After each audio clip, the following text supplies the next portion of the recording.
Halo, welcome back di channel Bahas Ekspor Impor. Masih bersama saya, Mak Santo. Ini adalah episode 2 dari series Mekanisme Perdagangan Internasional. Di episode 1, kita sudah paham apa itu perdagangan internasional. Nah, di video ini, kita akan jawab pertanyaan yang lebih dalam. Kenapa sih negara-negara mau repot-repot saling berdagang?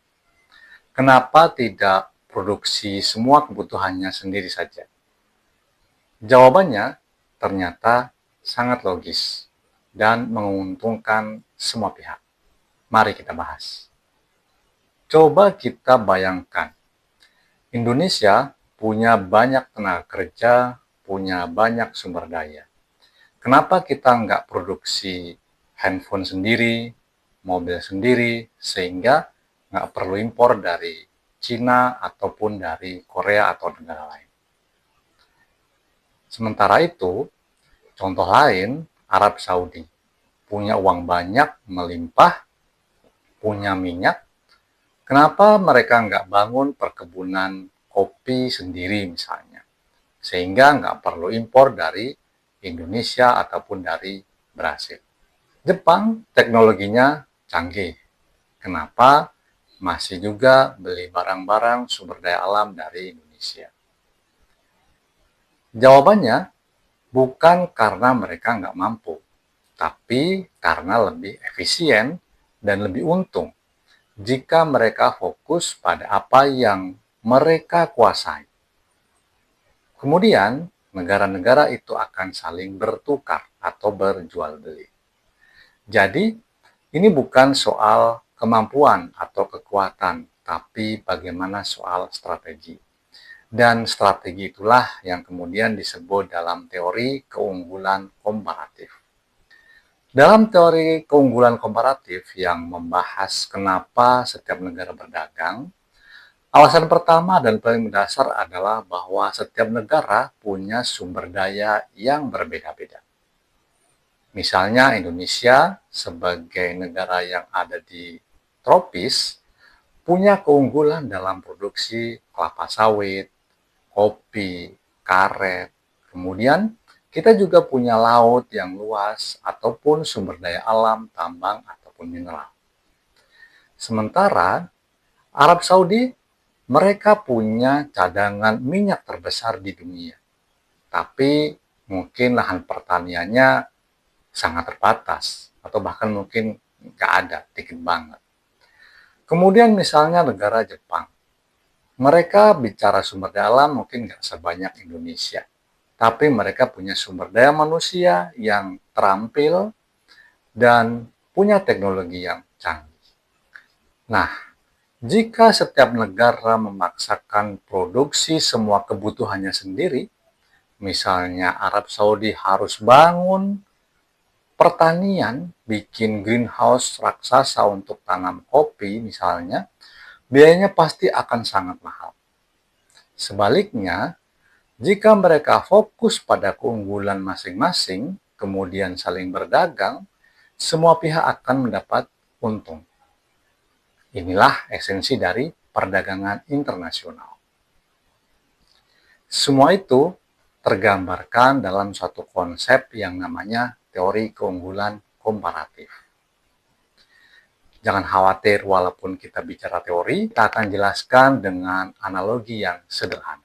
Bayangkan ada dua orang, misalnya ada seorang petani dan seorang ahli komputer atau mungkin kita bilang programmer. Si petani dalam satu hari atau satu musim ya bisa panen katakanlah 10 kg beras.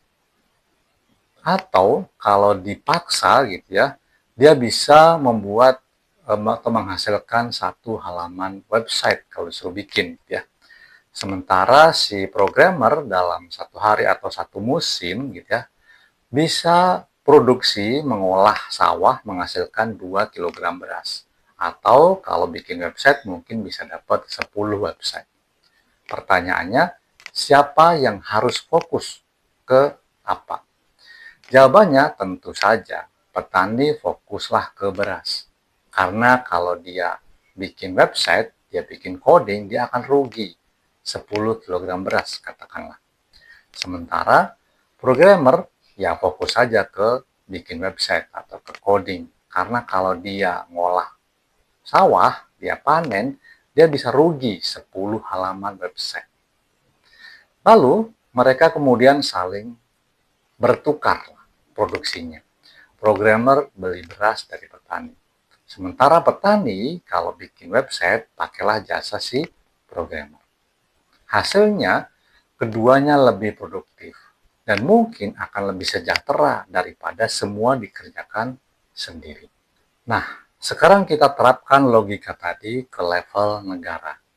Kalau setiap negara fokus produksi barang yang paling nggak rugi atau paling menguntungkan, jika mereka tidak produksi barang lain, kemudian mereka saling berdagang.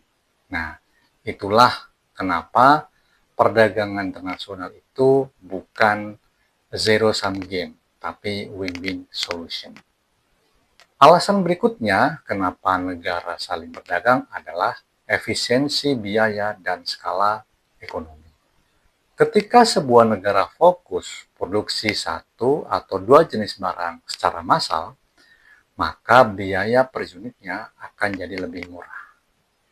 Keahlian SDM-nya juga bisa meningkat karena fokus pada suatu barang saja, sehingga inovasinya bisa lebih cepat. Contoh, Korea Selatan fokus pada elektronik dan otomotif. Hasilnya, mereka jadi produsen smartphone dan mobil terkemuka di dunia dengan harga yang kompetitif dan berkualitas. Indonesia bisa fokus pada komoditas seperti kelapa sawit dan tekstil. Hasilnya, kita jadi eksportir terbesar untuk produk kelapa sawit dan menjadi atau punya pabrik banyak tentang tekstil yang membuka lapangan kerja dan mendatangkan devisa. Kalau Indonesia memaksakan produksi misalnya smartphone secara massal atau elektronik yang lain, atau bahkan mobil atau teknologi yang tinggi yang lain, sementara kita belum punya ekosistem yang matang, biayanya bisa akan menjadi sangat tinggi dan hasilnya pun belum tentu kompetitif. Makanya spesialisasi sebetulnya adalah salah satu kunci dalam meningkatkan daya saing di industri global. Kita bisa lihat contoh nyata gitu ya. Misalnya perdagangan antara Indonesia dengan Arab Saudi. Indonesia mengekspor kelapa sawit, tekstil, dan produk makanan ke Arab Saudi. Sebaliknya, Arab Saudi mengekspor minyak mentah dan produk-produk petrokimia ke Indonesia. Hasilnya semuanya diuntungkan. Indonesia dapat pasokan energi yang stabil untuk menggerakkan industri. Sementara Arab Saudi mendapatkan bahan baku untuk industri mereka dan produk konsumsi untuk masyarakat di sana.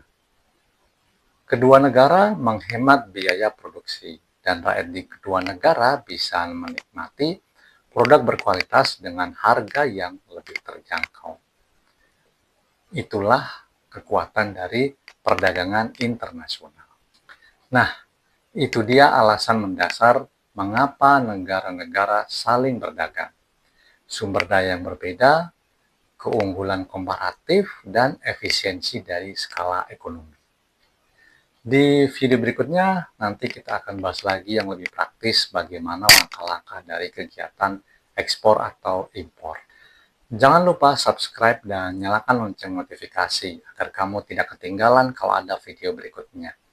Terima kasih. Assalamualaikum warahmatullahi wabarakatuh.